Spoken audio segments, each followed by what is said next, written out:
45 one एवं पर्यावरण विभाग और मांग संख्या 40 वायु शासन विभाग पर बोलने का अवसर दिया, इसके लिए आपको बहुत बहुत धन्यवाद।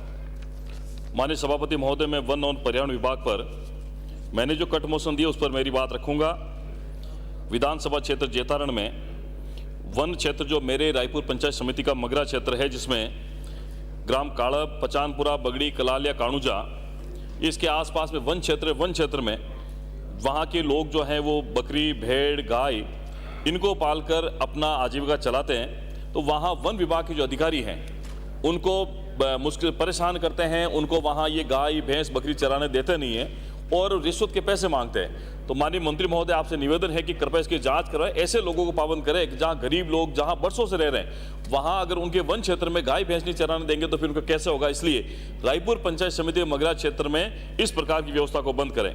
साथ ही माननीय सभापति महोदय, अभी जो माननीय सदस्य खुशी सिंह जी कह रहे थे, ये वाकई में बड़ी प्रॉब्लम है कि जो अंग्रेजी बबूल हैं वो इससे इस प्रकार की वनस्पति नष्ट हो गई, गायों के चरने के लिए चारा भी नहीं होता है, पानी भी नहीं होता, सारी की सारी जो जमीनें बंजर हो जाती है, फसलें भी पैदा नहीं होती।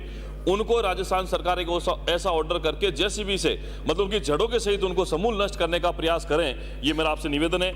साथ ही माननीय सभापति महोदय, पर्यावरण को सबसे बड़ा नुकसान अवैध बजरी खनन के मार्फत होता है। अवैध बजरी खनन में मेरे विधानसभा क्षेत्र जेतारण में कई प्रकार की नदियां, लेकिन पिछले 4 या 5 साल में जब से आपकी सरकार बनी है तब से सबसे ज्यादा भ्रष्टाचार अगर कहीं हुआ तो अवैध बजरी खनन में हुआ है। बड़े बड़े 100-100 फीट के गहरे खड्डे हो गए और जिसके कारण कई लोगों की मौत भी हो गई बारिश के समय उसमें डूब करके।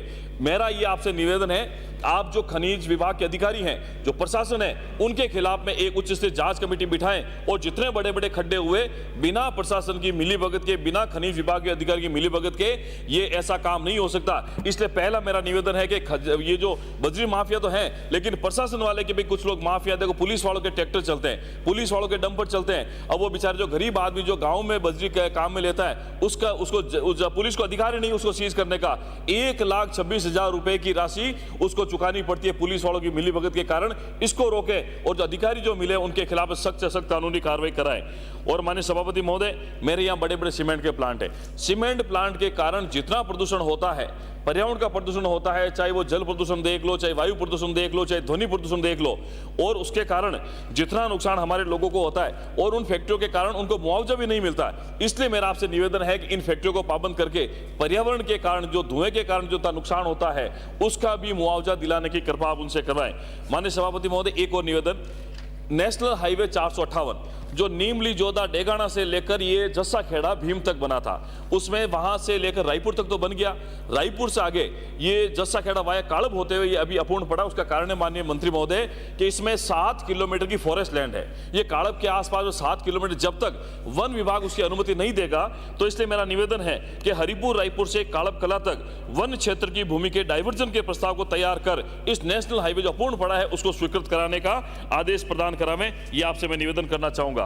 अब माननीय सभापति महोदय, मैं आता हूं स्वायत्त शासन विभाग की मांग पर। मेरे विधानसभा क्षेत्र जेतारण में माननीय मंत्री महोदय विराजमान है।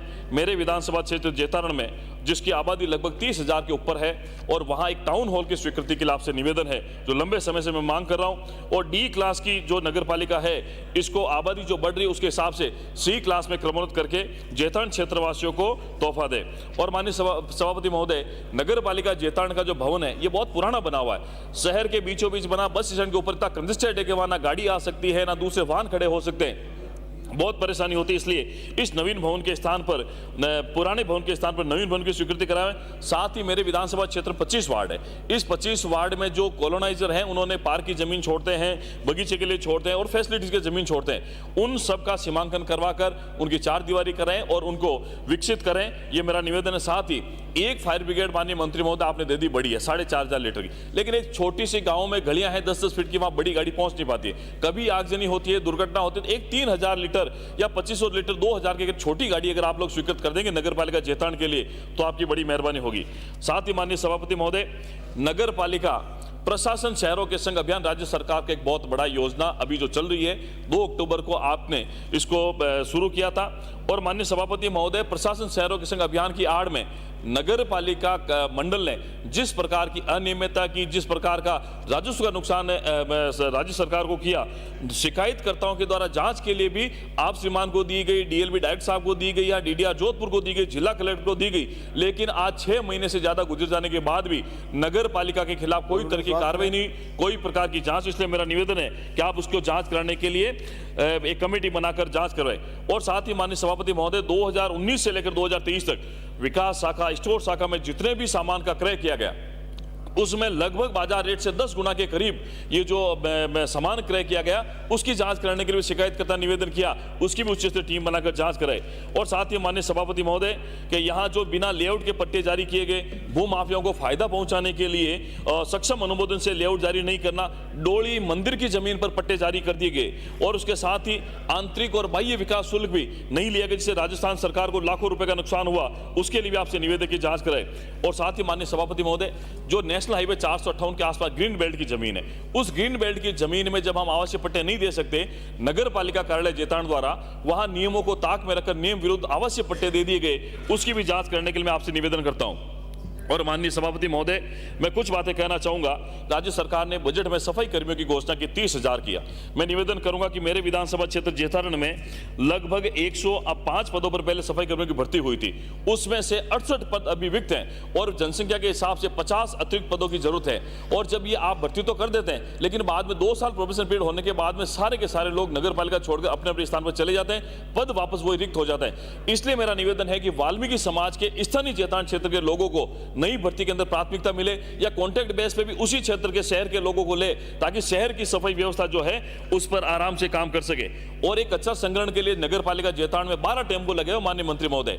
अभी वर्तमान में 6 टेम्पो चल रहे हैं, 6 का पैसा ऐसे ही उठाया जा रहा है। एक टेम्पो की फोटो मैं आपको बताऊंगा, पिछले 1.5 साल से पड़ा है, लेकिन उसका भी भुगतान नगर पालिका कार्यालय द्वारा किया जा रहा है। इतना भ्रष्टाचार मैंने मेरी जिंदगी में कभी नहीं देखा। आप तो मर्दानगी वाले मंत्री हैं, थोड़ी सी मर्दानगी आप नगर पालिका में जेतान में भी दिखाइए। आपसे हाथ जोड़कर निवेदन है, आपके 80 साल की उम्र पर कार्यकुशलता पर किसी को शक नहीं, ना राजस्थान सरकार को शक है, लेकिन मैं आपसे निवेदन करता हूं कि नगर पालिका में आपके खिलाफ में जो ये आए हैं काम ये शिकायत के आधार पर, और अगर शिकायत आप उच्च स्तर करा देंगे, अब एक मिनट खत्म करा, जब ऑडिट रिपोर्ट आती है माननीय मंत्री महोदय, लाखों रुपए की रिश्वत राशि देकर ऑडिट रिपोर्ट को गोलमाल रिपोर्ट बना के भेज दी जाती है। और मेरी चुनौती है, अगर आप उच्च स्तरीय एक ईमानदार अधिकारी से जांच करेंगे ऑडिट रिपोर्ट किया, तो उसमें लाखों रुपए, एक मिनट मैं इसी बात, उसमें लाखों रुपए। धन्यवाद सभापति महोदय।